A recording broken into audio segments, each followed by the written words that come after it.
In the spring of 2012, a commercial satellite passed over a remote stretch of North Korea's northern mountain range and captured something that shouldn't have been there: a fresh scar in the earth.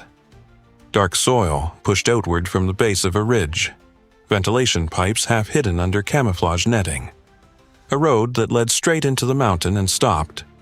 No town nearby, no factory, no reason for any of it, unless the reason was underground. Analysts stared at that image for days. What they were looking at wasn't new construction in any ordinary sense.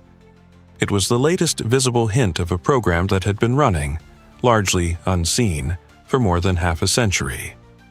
North Korea had been hollowing out its mountains long before most of the world was paying attention. And by the time that satellite image landed on someone's desk, the network beneath those hills had grown into something with no real parallel on Earth. The country sits on a peninsula roughly the size of Pennsylvania. About 80% of its land is mountainous. That geography, which might seem like a liability, became the foundation of a military doctrine. If you cannot match your enemy in the air, you go underground. If you cannot compete with their technology, you disappear into rock. The mountain doesn't burn. It doesn't collapse under a conventional airstrike. It absorbs the blast and keeps whatever is inside alive. North Korea began learning this lesson during the Korean War, when American air power destroyed nearly every structure above ground. Pyongyang was bombed so thoroughly that pilots reportedly ran out of targets. What survived was what was hidden. That experience didn't fade with the armistice. It became the blueprint. The decades that followed, North Korea built. Quietly, continuously, at a scale that outside observers only began to grasp much later. Not bunkers in the traditional sense, not reinforced basements or shallow shelters, but full underground cities. Tunneled complexes stretching for kilometers beneath mountain ranges, equipped with railways, ventilation systems, power generation, weapons storage, and launch infrastructure. Facilities designed not just to survive a first strike, but to function through one, to absorb the worst an enemy could deliver and still fire back. The mountain that satellite photographed in 2012 was not an anomaly. It was one point on a map that no government has ever fully drawn, and North Korea intends to keep it that way. The digging never really stopped. Through famines, sanctions, diplomatic freezes, and decades of international pressure, one thing in North Korea kept moving forward at a steady, methodical pace: the tunneling. Estimates from defense research organizations suggest North Korea has constructed somewhere between 6,000 and 8,000 underground military facilities across the country. That number is almost impossible to visualize. It means that beneath the hills and ridgelines visible on any map of the peninsula, there is a second country. A parallel infrastructure of carved rock, reinforced concrete, and hidden passageways that the surface world cannot see and cannot easily touch. The construction method relied on what North Korea had in abundance: manpower and mountains.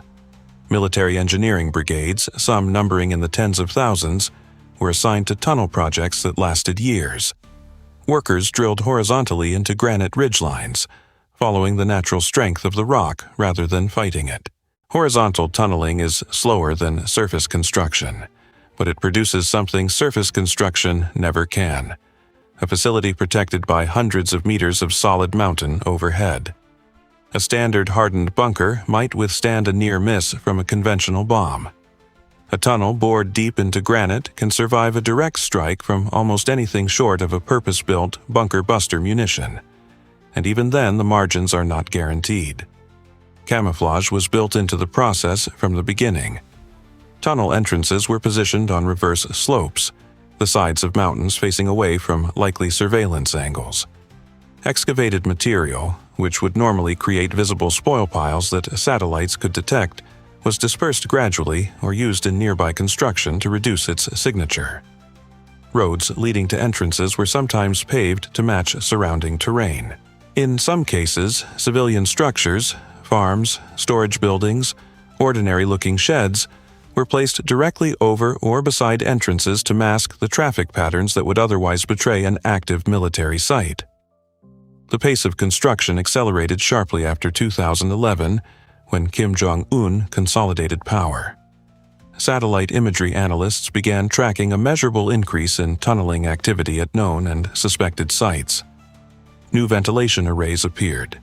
Existing complexes showed signs of expansion. Fresh road cuts opened into hillsides that had previously shown no activity. What was being built wasn't defensive infrastructure in the passive sense. The tunnels weren't designed simply to protect soldiers from attack.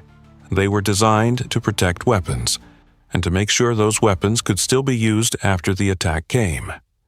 That distinction matters enormously. A shelter keeps people alive. What North Korea was building kept its missiles alive. The question analysts kept returning to wasn't whether the tunnels existed. By the mid-2000s, that was settled. The question was, what was living inside them? Building a picture of the interior required piecing together fragments. Defector testimony. Thermal imaging that occasionally revealed heat signatures inconsistent with empty rock. Radar satellites that could detect subsurface anomalies under the right conditions. And sometimes simple logic. Tracking what went in and never came back out. Fuel deliveries, electrical cable runs. Ventilation upgrades that implied something inside was generating significant heat. When you map those signals over time against known missile development milestones, a shape begins to emerge. What analysts believe they have identified falls into several distinct categories. The first is storage. North Korea maintains large underground magazines for conventional munitions, chemical weapons stockpiles, and increasingly ballistic missiles in various stages of readiness. These aren't warehouses in any recognizable sense. They are climate-controlled chambers carved into mountain rock, sized to accommodate missiles that in some cases measure over 20 meters in length. Keeping missiles underground solves a problem that has plagued every nuclear power since the Cold War. How do you protect your arsenal from a decapitation strike before you've had time to launch it? The second category is launch infrastructure. Some facilities aren't just for storage. They are designed to support the actual firing sequence. Underground launch tunnels allow a missile to be rolled out, erected, fueled, and launched within a compressed time frame, reducing the window during which satellites or surveillance aircraft might detect launch preparations and give an adversary time to respond. A missile sitting in the open on a transporter takes hours to prepare. A missile emerging from a tunnel on a predetermined launch timeline is a fundamentally different targeting problem. The third category is command and control. Deep underground command centers, hardened against electromagnetic pulse and blast overpressure, house the communications infrastructure and decision-making apparatus that would manage a conflict if Pyongyang itself came under attack. These facilities are believed to be connected by dedicated underground rail lines in some regions, allowing senior leadership and military commanders to relocate without appearing on the surface. Taken together, what lives underground is not just hardware. It is a complete second strike architecture. A system designed around one core assumption, that North Korea will absorb a massive opening blow and still need to function as a military state on the other side of it. The tunnels aren't hiding weakness. They are the strategy. Behind every kilometer of tunnel there is an engineering decision. Someone chose the rock type, calculated the load-bearing capacity of the ceiling, designed the drainage system, specified the concrete lining thickness, and figured out how to move air through a sealed mountain without revealing the exhaust signature to a passing satellite. That level of technical sophistication doesn't emerge from nothing. It has a history. North Korea's underground construction program drew heavily from two external sources in its early decades. The Soviet Union provided the foundational doctrine. During the Cold War, Soviet military engineering developed some of the most advanced, hardened facility designs in the world: deeply buried command posts, underground submarine pens, missile silos engineered to survive near detonation of nuclear warheads. When Soviet advisors worked with North Korea in the 1950s and 60s, that knowledge transferred. Not completely, not without friction, but enough to establish a technical baseline that Pyongyang then built upon independently. China contributed a second layer. The relationship between Beijing and Pyongyang has always been complicated, but in the area of military engineering it was, for a period, genuinely close. Chinese tunnel construction expertise, developed through decades of building the People's Liberation Army's own underground infrastructure, informed North Korean methods in ways that are still visible in the design patterns analysts have identified at certain sites along the northern border regions. What North Korea then did with that inherited knowledge was develop its own institutional capacity. The Korean People's Army operates a dedicated military engineering corps whose primary function is underground construction. These units are not peripheral. They are central to national defense planning, well-resourced by North Korean standards, and have accumulated decades of practical experience working in the specific geological conditions of the Korean peninsula. The human cost of that experience is harder to quantify but impossible to ignore. A significant portion of the labor force on tunnel projects has consisted of political prisoners, conscripted civilians, and military units serving what amounts to penal construction assignments. Work in tunnel environments without adequate safety equipment, in politically controlled labor conditions, produces casualties that are never officially recorded. Defectors have described conditions on construction projects involving inadequate ventilation, rockfall incidents, and zero tolerance for work stoppages regardless of safety concerns. The engineers of invisibility built something extraordinary. They also built it on terms that no democratic society would recognize as acceptable. That tension between the technical achievement and the human machinery behind it runs through every meter of tunnel in that network. There is a specific nightmare that military planners call the second strike problem. It goes like this. If you can destroy your enemy's weapons before they launch, you win. But if your enemy's weapons can survive your first strike and still reach you, the calculus changes completely. Suddenly, the option of attacking first carries an enormous risk. You might absorb a retaliatory blow that kills millions of your own people. That fear of the weapon that survives is the entire point of what North Korea built underground. For American military planners, the tunnel network represents one of the most difficult targeting problems currently on the books. The United States military maintains a significant inventory of deep penetrating munitions, including the Massive Ordnance Penetrator, a 30,000-pound bomb designed specifically to destroy hardened underground facilities. It can punch through approximately 60 meters of reinforced concrete before detonating. That sounds formidable. Against a tunnel bored 200 meters into solid granite, it is insufficient. Against a facility whose exact location is unknown, it is irrelevant. That uncertainty, not knowing precisely where the critical nodes of the network are, compounds every other problem. A strike campaign against North Korean underground infrastructure would require accurate targeting coordinates for facilities that Pyongyang has spent 50 years making sure no one outside the country possesses. Some sites have been identified with reasonable confidence. Many have not. And a strike that destroys 80% of the network while leaving 20% intact may accomplish very little if the surviving 20% includes the missiles and the command authority to launch them. The implications extend beyond the United States. South Korea lives with this reality at a distance measured in minutes. Japan sits within range of multiple North Korean missile systems that spend most of their existence underground. The tunnel network doesn't just protect North Korea's arsenal, it compresses the warning time available to everyone within range. A missile that emerges from a mountain and launches on a pre-plotted trajectory gives air defense systems less time to respond than one that has to be transported, erected, and fueled in the open.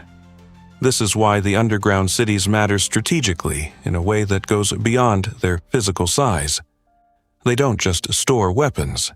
They restructure the entire risk environment for a region of 400 million people. Every tunnel kilometer is an argument, made in granite and reinforced concrete, that North Korea cannot simply be disarmed from the air. It is a permanent geological rebuttal to the idea that superior air power settles the question. The honest answer to how many underground facilities North Korea has built is that nobody outside Pyongyang knows.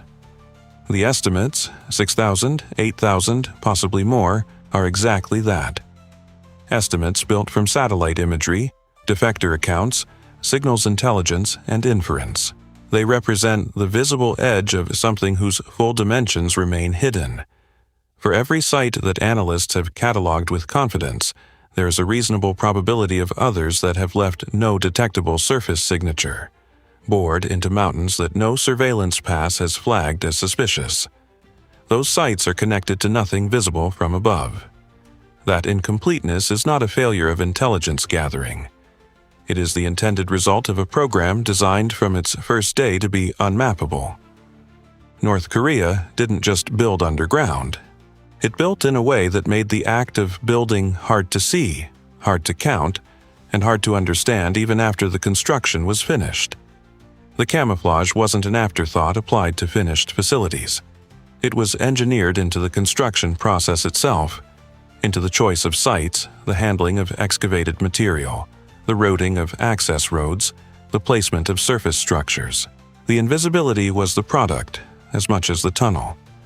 What that means in practical terms is that any government making decisions about North Korea, about diplomacy, about deterrence, about the credibility of military options, is making those decisions against an incomplete picture. The map nobody has isn't a temporary gap waiting to be filled by the next generation of sensors. It is a structural condition. The uncertainty is load-bearing. It does exactly what Pyongyang needs it to do. There is something worth sitting with in that reality. North Korea is one of the poorest countries on Earth. Its population has experienced famine, its economy is a fraction of the size of its neighbors, and its conventional military forces are largely outdated. By almost every conventional measure of national power, it should not be able to hold the strategic attention of the United States, China, South Korea, and Japan simultaneously. And yet it does. Not because of what is visible, because of what isn't. The mountains along that peninsula have been hollowed out over 50 years into an argument about power that doesn't require a press conference or a parade. It just requires that the other side knows, without being entirely sure, that something is in there. Waiting, ready, and pointed outward. That ambiguity, carved into granite, may be the most effective weapon North Korea ever built.